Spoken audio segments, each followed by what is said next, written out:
too much time through also is the epidemiology, the history of the evolution of how it emanated. It'll be recognizable to your conscious mind, but then it will also suggest to your subconscious. More effective in the search query. Now, one of the big problems with algorithms with primarily is that words future is sort of up for a debate, but that heightened sense of awareness allows them to have this sense of. Does that, you called it a exercise in perseverance. Say again? You called it an exercise in perseverance. Manic episode where you have these mood fluctuation between euphoria and this dysphoria, but they're not as extreme. Sound, what is amplitude, frequency, velocity, why do we hear octave? But that's just from a physics perspective.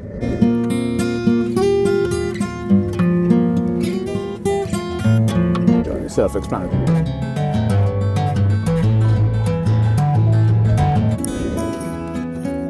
Like precognition, premonition, clairvoyance, retrocognition, lucid dream,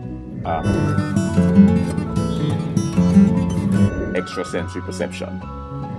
Trajectory that occurs. We can cross-disciplinary, multidisciplinary, transdisciplinary, and interdisciplinary areas. Persuasion.